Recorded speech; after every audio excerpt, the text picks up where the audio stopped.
계속해서 제가 아브라함에 대한 말씀을 계속해서 나누고 있습니다. 그죠? 아브라함에 대해서 말씀을 나누고 있는데 여러분 제가 왜 계속해서 아브라함에 대한 이 말씀을 나누고 있는지 혹시 아십니까?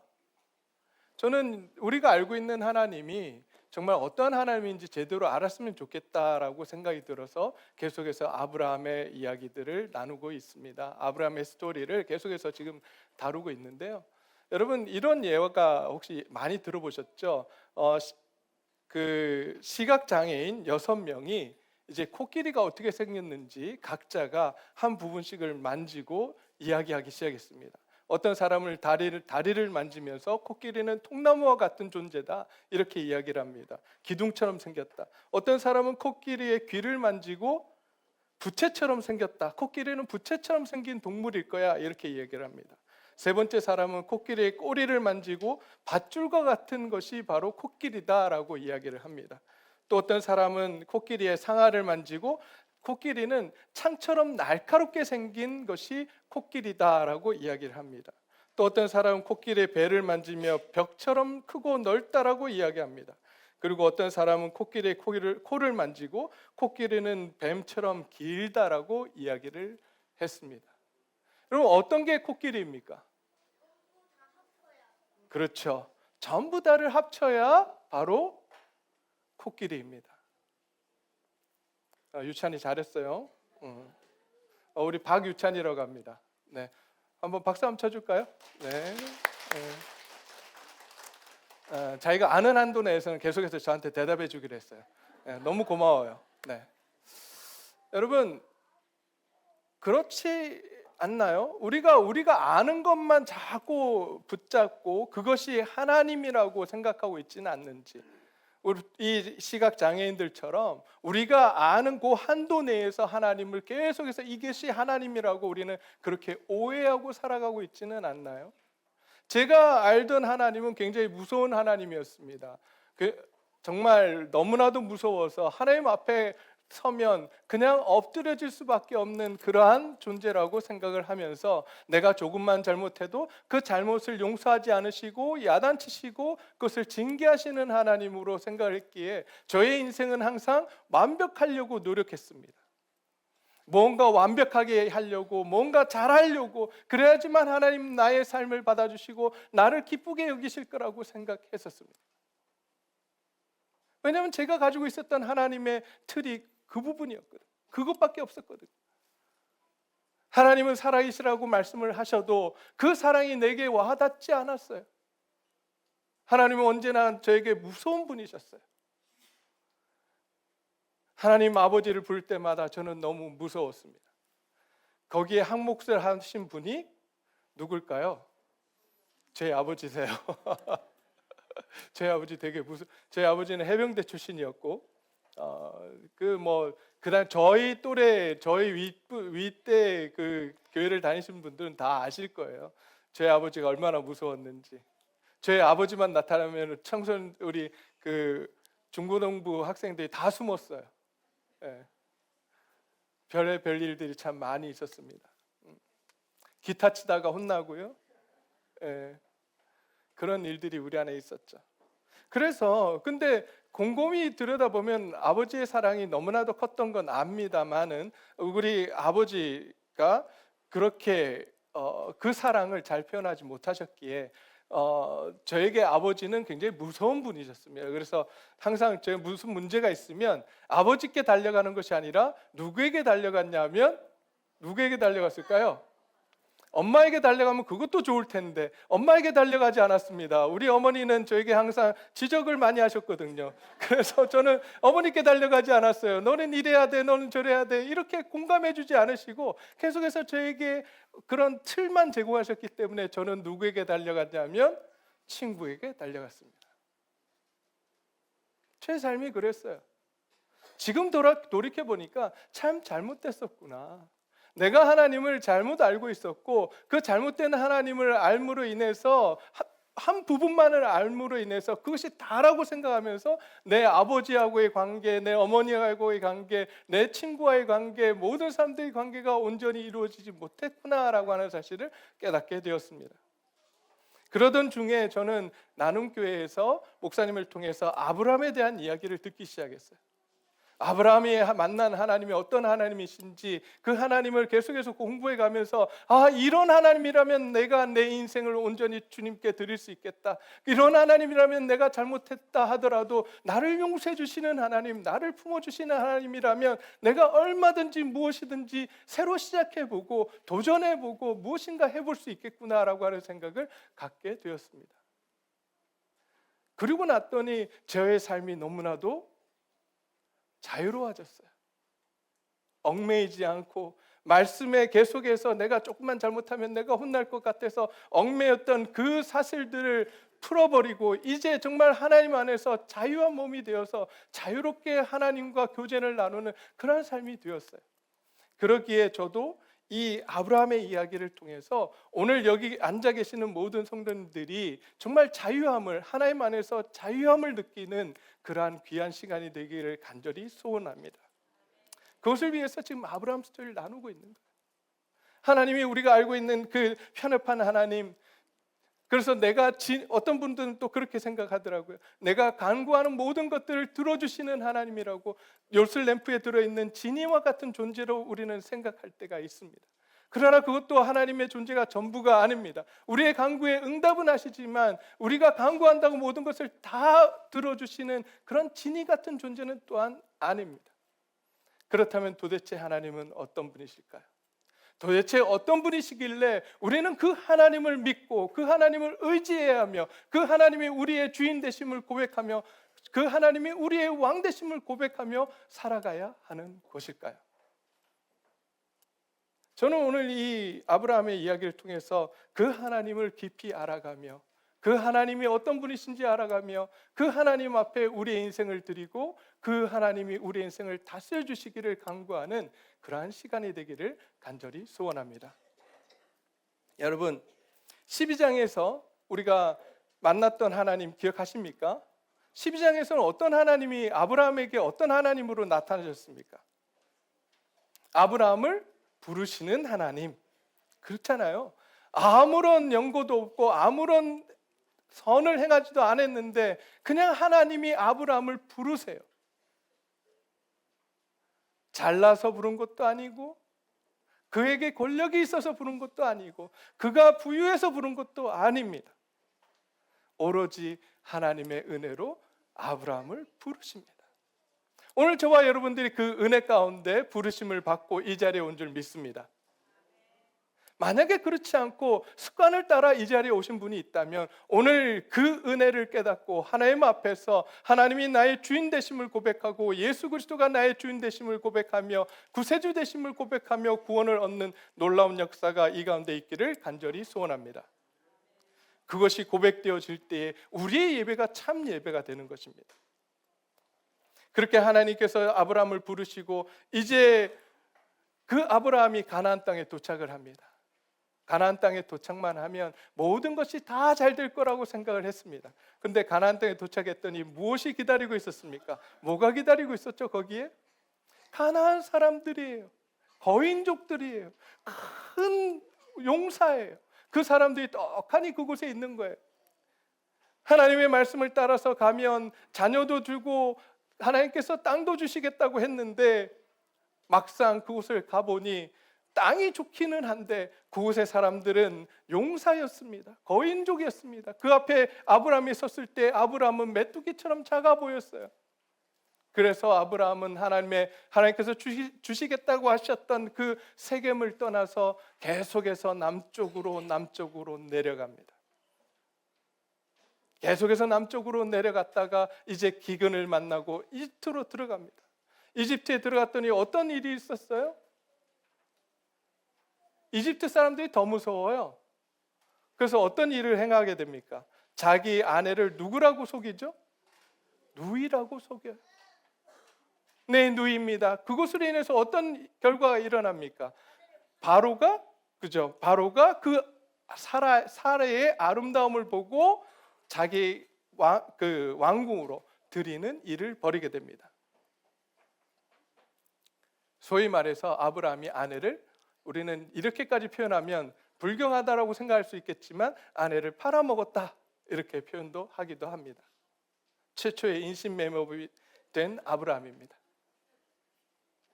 여러분, 그런 아브라함의 인생 속에 왜 이런 일을 했을까? 우리는 그 표면에 드러난 일들만 보고 아브라함을 평가합니다. 그러나 하나님은 아브라함의 인생을 봐주셨습니다. 왜 아브라함이 그렇게 할 수밖에 없었는지, 그것은 다른 이유가 아니었어요. 하나님을 온전히 믿지 못했습니다. 하나님이 어떤 존재인지 알지 못하고 하나님을 제대로 믿지 못했을 때에 그는 사람들이 더 두려웠고 이집트 사람이 두려워서 자기 생명을 보존하기 위해서 그런 일을 벌였던 거예요. 그러니 이제 하나님께서 아브라함에게 다시 한번 나타나셔서 지금 아브라함이 쫓고 있는, 지금 아브라함에게 다가오신 그 하나님이 얼마나 크고 놀라우신 분인지를 가르쳐 주기 시작하십니다. 그것이 바로 어떤 사건이냐면 그 당시 최고의 강국이었던 이집트의 왕을 야단치는 장면입니다. 그 사건이에요. 그 사건을 통해서 아브라함은 하나님의 존재를 조금 더 알아갑니다. 아, 이집트 왕을 야단치실 수 있는 분이 바로 하나님이시구나. 내가 알던 그냥 한 개인의 신이 아니라 한 나라의 왕을 야단치실 수 있는 그런 권력을 가지신 놀라운 분이 내가 지금 따르고 있는 하나님이구나 하는 사실을 알게 됩니다. 우리의 믿음이 그렇게 한 번 경험하고 정말 굳건해진다면 얼마나 좋겠습니까? 근데 사실 그렇지 않아요. 오늘 저와 여러분들이 이 말씀을 들었다고 해서 갑자기 믿음이 갑자기 폭발해서 장성한 분량에까지 이루고 그 믿음이 굳건해집니까? 한번 수련회 가서 말씀을 듣고 거기서 울고 기도한다고 해서 우리의 믿음이 온전히 세워집니까? 그렇지 않아요. 우리의 믿음은 언제까지 계속해서 키워져야 되냐면, 계속해서 연단되어져야 하냐면 우리가 주님 앞에 서는 날까지. 다 이루었다라고 생각하는 그 순간 우리는 넘어집니다. 그러기에 우리는 끊임없이 넘어지지 않기 위해서 계속해서 걸어가야 합니다. 여러분, 자전거가 넘어지지 않기 위해서 해야 될 일이 무엇입니까? 예? 자전거가 넘어지지 않기 위해서 뭘 해야 되죠? 계속해서 페달을 밟아야 돼요. 바퀴가 계속해서 굴러야지만 넘어지지 않습니다. 그 페달을 멈추는 순간 우리는 기울어지고 넘어질 수밖에 없는 것입니다. 우리의 믿음도 동일합니다. 우리가 믿음에서 넘어지지 않기 위해서는 끊임없이 우리의 믿음의 페달을 밟아야 합니다. 그렇게 페달을 밟아갈 때 우리는 믿음의 성장을 해 나갈 수 있는 것입니다. 그런 아브라함에게 한번 보여주셨습니다. 그리고 나서 13장에 갔더니 어떤 일이 일어납니까? 하나님의 은혜로 부유하게 되었어요. 너무나도 많은 가축을 갖게 되었습니다. 그때 부유함으로 인해서 조카롯과 갈등을 겪게 되고, 특별히 가나안 사람들이 또다시 두려워서 둘 사이를 갈라서게 됩니다. 사람을 두려워하는 아브라함에게 하나님께서는 다시 아브라함이 밟는 모든 땅을 주시겠노라고 약속하시면서 하나님의 위대하심을 보여주십니다. 하나님께서 보여주신 능력과 은혜에도 불구하고 14장에 들어가면 다시 아브라함은 자기 생각대로, 자기의 뜻대로 개인 용병을 만듭니다. 그리고 이웃 그 족장과 함께 동맹을 맺습니다. 그렇게 동맹을 맺고 318명의 개인 용병을 만듭니다. 사병을 만들어요. 그런데 하나님은 그 아브라함의 잘못된 선택에도 놀랍게 하나님 역사해 주십니다. 어떻게 하셨죠? 전쟁을 일으키시고 그 전쟁에서 5 왕이 패한 그 4왕, 바로 바벨론 쪽에 살던 강대국의 왕들과의 전쟁, 318명을 데리고 전쟁을 합니다. 근데 거기서 어떤 경험을 하게 되냐면 대승을 거둬요. 생각할 수 없는 놀라운 일들을 아브라함이 경험하게 됩니다. 그 사건을 통해서 이제 승리의 기쁨의 만끽에서 돌아오는 아브라함에게 하나님은 멜기세덱이라고 하는 하나님의 제사장을 보내셔서 가르쳐 주십니다. 하나님이 얼마나 위대하신 분이신지, 만왕의 왕이신지, 창조주이신지를 가르쳐 주시고, 이제 이 전쟁의 승리가 누구로부터 기인한 것인지를 말씀해 주십니다. 누구를 통해서 승리하게 되죠? 누구 때문에 승리한 전쟁이었어요? 하나님이었어요. 그러자 이 아브라함은 하나님 앞에 하나님이 자신의 주인 되심을 고백하며 두 가지를 행합니다. 첫 번째가 뭐였죠? 11조입니다. 하나님이 나의 주인 되십니다 라고 고백하며 11조를 드립니다. 그래서 우리가 이 시간 예배를 드리며 11조를 하나님 앞에 드리는 것은 하나님이 나의 주인 되십니다라고 드리는 거고요. 우리의 생활의 11조는, 우리의 시간의 11조는 무엇입니까? 오늘 주일날 이 시간 나와서 하나님 앞에 예배 드리는 거예요. 우리가 시간을 드리면서, 이 시간을 드리면서 하나님, 나의 시간의 주인이 하나님이십니다라고 지금 고백하고 계시는 거예요. 내가 예배당에 와서 한번 예배 드려주지?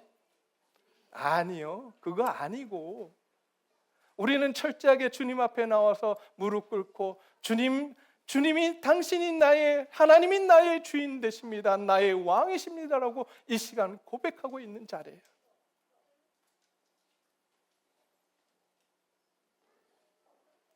(11조를) 드리고 이제 다른 사람들에게 나가서 고백합니다. 어떤 고백을 해요? 여러분, 어떤 고백을 할까요? 사람들에게 내가 부자가 된 것은 다른 사람이 나에게 물질을 주어서 부자가 된 것이 아니라, 내가 잘 사는 것이 아니라 오직 하나님이 나에게 복을 주셨기 때문에 내가 이렇게 살고 있다. 내가 잘나서, 내가 똑똑해서, 내가 잘했기 때문이 아니라 오직 하나님의 은혜이다라고 고백을 합니다. 그것이 바로 소돔 왕과 대화하는 장면이에요. 그랬던 아브라함이 15장에 가면요, 재밌습니다. 그렇게 하나님을 경험하고 하나님 앞에 고백했던 이 아브라함, 여러분 이 정도 됐으면 정말 큰 믿음 가진 정도가 되어야 되지 않을까요? 그래서 주님 따르는 사람이 되어야 되지 않을까요? 저에게 만약에 그렇게 하나님 은혜를 베푸시고 경험케 하셨다면 내 삶 속에서도 아마 그런 삶을 살아가지 정말 하나님을 온전히 따르지 않았을까? 하나님 나에게도 그런 은혜를 부어주십시오라고 기도하시는 분들이 있다고 하더라고요. 근데 저는 아니라고 봅니다. 그래도 우리는 하나님을 떠날 수 있는, 불순종할 수 있는 죄인들이에요. 오늘 읽지는 않았지만 15장에 가면 하나님께서 아브라함에게 환상 중에 나타나십니다. 환상 중에 나타나셔서 하시는 말씀이 뭐냐 하면, 아브라함아 두려워하지 말라, 나는 내 방패라고 말씀을 하십니다. 그것이 15장 1절의 말씀이에요. 여러분, 왜 두려워하지 말라라고 할까요? 하나님이 갑자기 왜 두려워하지 말라고 할까요? 두려우니까, 아브라함이 두려워하니까 두려워하지 말라고 하는 거예요. 그럼 왜 두려워할까요? 왜 두려움 가운데 있었을까요? 잘 생각해 보니까 여러분, 전쟁에서 이긴 게 누구의 힘으로 이겼어요? 하나님의 힘으로. 그런데 하나님이 나를 떠나면, 하나님이 잠시라도 졸기라도 하시면, 그때 내 왕이 쳐들어오면 어떻게 돼요? 어떻게 돼요? 끝나는 거예요. 좀 속된 말로 인생 종치는 거죠. 아니, 하나님이 조금이라도 졸기라도 하시고 잠깐이라도 나를 떠나 계실 때 내 왕이 쳐들어오면 아브라함은 그 감당을 할 수 없는 거예요. 그러니까 두려움에 빠지는 거예요. 내 왕이 쳐들어올까 봐, 하나님이 나를 보호해 주지 않으실까 봐 두려워 떠는 그 아브라함에게 하나님이 나타나십니다. 그리고 두려워하지 말라고 하십니다. 그러면서 하시는 말씀이 뭐냐면, 나는 내 뭐라고요? 방패다. 나는 내 방패다라고 말씀을 해주십니다. 오늘 이 자리에 있는 저와 여러분들에게 하나님은 동일하게 말씀하십니다. 내가 너의 방패가 되어줄게. 너의 인생 가운데 깊은 구덩이에 빠져 있느냐? 내가 너의 인생 가운데 지금 너무나도 힘든 고난 가운데 있니? 그렇다면 내가 너의 방패가 되어줄게. 내가 너의 피난처가 되어줄게. 내가 너의 보호가 되어줄게 라고 오늘 말씀을 하시는 거예요. 그 말씀을 들은 이 아브라함이 굉장히 기뻐합니다. 근데 이 말씀 15장을 제가 뛰어넘은 이유가, 여러분 3주 전에 우리 박정근 목사님 모셔서 15장 설교하셨어요. 너무나도 잘 설교해 주셔서 이걸 다 안 다루고 넘어가려고 제가 15장 뛰어넘는 거예요. 그래서 어떻게 됐습니까? 그때 혹시 설교 기억나십니까? 네. 그다음 그 방패까지, 너의 방패다까지는 좋았는데 그 다음에 무슨 말씀하시죠? 너의 상급이 크다라는 이 한마디에 이 아브라함이 욱합니다. 하나님, 지금까지 10년이 지나도록 아들을 주신다 그래놓고 안 주셔놓고 무슨 상급입니까? 상급 주시면 뭐합니까? 내가 줄 사람이 없는데. 그렇게 하나님 앞에 따집니다. 그러자 하나님께서 뭐라고 하시냐면, 얘야 나와봐 하면서 5절입니다. 그를 이끌고 밖으로 나가 이르시되 하늘을 우러러 무별을 셀 수 있나 보라. 또 그에게 이르시되 내 자손이 이와 같으리라. 내가 자손 줄게, 걱정하지 마, 조금만 더 기다려. 그렇게 이야기했더니 아브라함이 어떻게 했어요? 믿었어요. 그것을 보고 하나님이 의롭다고 여기셨습니다. 이것이 아브라함의 진정한 믿음이었어요. 막 열심을 가지고 뭘 하고 막 이런 것이 아니라 그냥 하나님 말씀하시면 네 알겠습니다 하나님, 그걸 믿겠습니다라고 한 그 행동을 놓고 믿음이라고 이야기하시고 그것이 의롭다라고 말씀하신 분이 바로 하나님이세요. 우리도 이와 같이 그러한 믿음, 아브라함이 가지고 있는 이러한 믿음을 우리가 소유하기를 간절히 소원합니다. 말씀을 깨달았다면 그 말씀을 붙들고 하나님, 내가 이 하나님의 말씀을 온전히 믿고 따르겠습니다, 하나님 도와주십시오라고 우리가 고백할 때에 하나님은 우리의 모습을 보시며 의롭다라고 말씀해 주시는 것입니다. 이제 말씀 앞에서 우리가 바로 서기를 간절히 소원합니다. 그런데 문제가 생겼어요. 뭐냐 하면 자손 주시겠다라고 한 건 오케이예요. 거기까지 믿음이 생겼어요. 그래서 믿었어요. 근데 하나님께서 그 다음 말씀하신 게 뭐예요? 땅을 줄게 라고 말씀하십니다. 땅. 근데 그 땅에 지금 누가 있어요? 누가 살고 있어요? 가나안 사람들, 거인들이 살고 있는 거예요. 그러니 그게 믿어져요, 안 믿어져요? 안 믿어지는 거예요. 그러니까 어떻게 합니까? 하나님, 그렇다면 이 땅을 주실 징표를 나에게 주십시오라고 합니다. 그때 하나님께서 주신 징표가 뭐예요? 기억나십니까? 안 나세요? 징표가 뭔지 기억 안 나세요? 하나님께서 아브라함에게 가축을 준비하라고 하시고 그 가축을 반으로 쪼개라고 합니다. 그 쪼갠 그 사이를 누가 지나갑니까? 하나님이 지나가십니다. 이것은요, 고대에서 언약식입니다. 언약식이에요.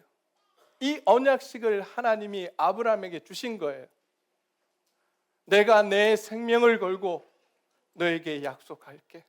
내가 땅을 주마 라고 지금 약속하시는 장면입니다. 누구의 생명을 걸고요? 하나님 자신의 생명을 걸고.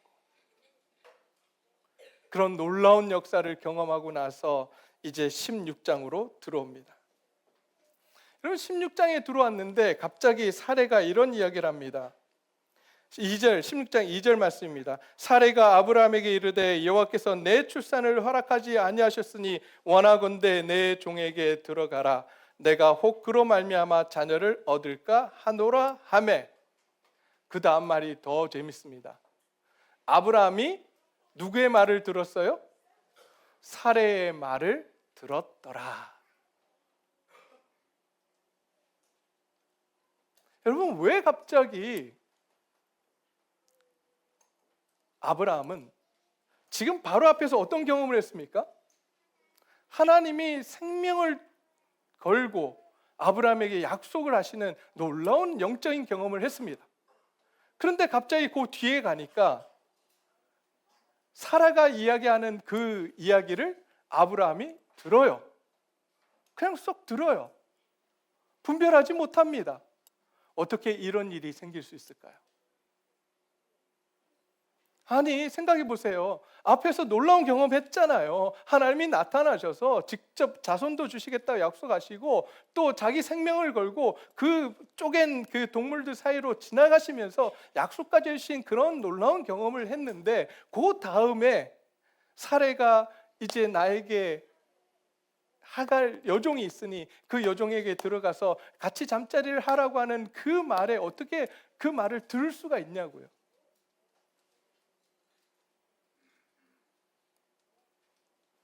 근데 이것이 우리의 모습이에요. 무슨 이야기냐면, 여러분, 이 당시의 문화는요, 일부 일처제가 아니라 일부 다처제였습니다. 일부 다처제에 살던 이 사람들에게 아내가 아이를 낳지 못하면 다른 여자를 취하는 것이 당연한 문화였습니다. 그런데 오늘 본문을 보게 되면 지금 아브라함이 아마 그 당시 한 35 사이에 결혼을 했다고 알고 있는데요. 그때 결혼을 한 아브라함이 이제 75세에 하나님의 부르심을 받고 지금 10년이 지난 85세거든요. 85세가 될 때까지 자녀가 없었어요. 대략 한 50년간 자녀가 없는 상황 속에서 그가 다른 여자를 취하지 않았던 것은 놀라운 사실이었습니다. 놀라운 사건이에요. 아마도 학자들 간에 이견들이 있지만 많은 학자들이 동의하는 것은 무엇이냐면 아마 사례가 굉장히 강했을 거다. 그래서 허락을 해주지 않았을 거다, 이렇게 이야기를 합니다. 그렇게 해서 일부 다처제를 실행하지 못했던 아브라함에게 하나님을 만나고 온 그 며칠 뒤에 사례가 이런 이야기를 하는 거예요. 뭐라고요? 평소 같으면 절대 하지 않을 이야기, 일어날 수도 없는 이야기를 지금 하는 거예요. 내 여종이 있으니 이 여종과 함께 잠자리를 해라. 아브라함은 이 말을 듣고 이 말을 무엇으로 받아들였을까요? 누구의 뜻으로 받아들였을까요? 하나님의 뜻으로 받아들이는 거예요. 그러니까 그 사례의 말에 순종하는 거예요. 그 말대로 따르는 거예요. 이때 아브라함이 해야 될 일이 무엇이었을까요? 여기 계신 분들 같았으면 사례가 그런 이야기를 했어요. 그러면 어떻게 하시겠습니까? 왜? 저기서 무슨 이야기가 나온 것 같은데? 안 물어봐요? 네, 감사합니다. 네. 네. 하나님께 물어봐야죠. 하나님께 물어봤어야죠. 하나님, 내 아내가 이런 이야기를 하는데 이게 맞습니까? 하나님, 지금 사례가 이런 제안을 해오는데 이것이 하나님의 뜻입니까? 라고 우리는 물어야 합니다. 아마 여기 계신 분들 같았으면 그렇게 물었을 거예요. 그러나 아브라함은 아까 우리 집사님 한 분이 말씀하신 것처럼 감사합니다라고 들어갑니다. 네. 아이가 안 생겼으면 얼마나 좋았을까요? 근데 아이가 생겨요. 그 아이가 생김으로 인해서 또 다른 사건이 나타납니다. 그것이 무엇이냐면 여종인 하갈이 자기가 임신한 걸 깨닫고 누구를 멸시해요? 사라를 멸시합니다. 아기도 못 갖는 주제에 멸시하기 시작해요. 그러니 사라가 어떻게 할까요? 화가 납니다. 그래서 누구를 찾아가요? 남편에게 찾아갑니다. 이 문제를 해결해 주세요. 이거는 이룰 수 없는 일이잖아요. 그렇게 찾아갔더니 아브라함이 뭐래요? 자, 5절 말씀 한번 볼까요? 사레가 아브라함에게 이르되 내가 받는 모욕은 당신이 받아야 옳도다. 내가 나의 여종을 당신 품에 두었거늘 그가 자기가 임신함을 알고 나를 멸시하니 당신과 나 사이에 여호와께서 판단하시기를 원하노라. 6절입니다. 아브라함이 사레에게 이르되 당신의 여종은 당신의 수중에 있으니 당신의 눈에 좋을 대로 그에게 행하라. 여러분, 이게 말이 되는 일입니까? 어째 이랬거나 저랬거나 잠자리를 같이 해서 자신의 아이를 가진 그 여인을 보호해야 될 의무가 누구에게 있어요? 아브라함에게 있어요. 근데 아브라함 사례에게 뭐라고 이야기합니까? 당신 수중에 있으니 당신이 원하는 대로 하시오. 문제의 상황 앞에 그는 회피합니다. 도망갑니다.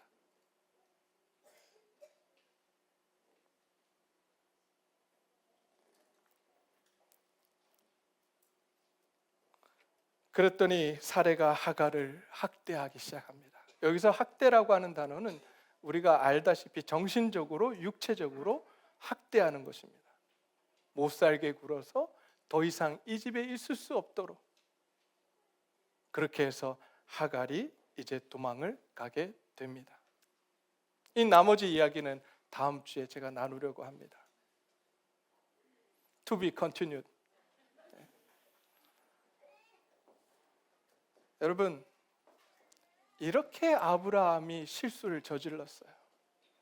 하나님의 뜻이 아님에도 불구하고 하나님 앞에 나아가지도 못하고 기도하지도 못하고 덥석 감사합니다라고 받았던 이 아브라함, 얼마나 찌질해 보입니까? 얼마나 이 상황이 나빠 보입니까? 그런데 하나님이 어떻게 하셨는지 아세요? 우리가 다음 주에 살펴보겠지만 하나님이 그 모든 것들을 감싸 안으십니다. 그리고 그 하갈에서 낳은 그 자녀도 하나님께서 축복해 주세요. 우리가 믿고 의지하는 하나님이 그런 하나님이세요. 내가 한번 잘못했다고 해서, 내가 실수했다고 해서 나의 인생을 망가뜨리시고 나의 인생이 끝났다라고 말씀해 주시는 분이 아니시라, 끊임없이 우리에게 다가오셔서 우리의 실수와 우리의 잘못을 회복시키시며 다시 한번 믿음의 자리에 서보자고, 믿음의 길을 걸어가 보자고, 믿음의 페달을 밟아보자라고 말씀하시는 분이 오늘 우리가 믿고 의지하는 하나님이십니다. 오늘 그 하나님 앞에 우리가 나아갈 수 있었으면 좋겠습니다. 이 시간 그 하나님 앞에 우리의 잘못들을 고하고 우리의 실수들을 고하고 하나님 앞에 나아가기를 소원합니다.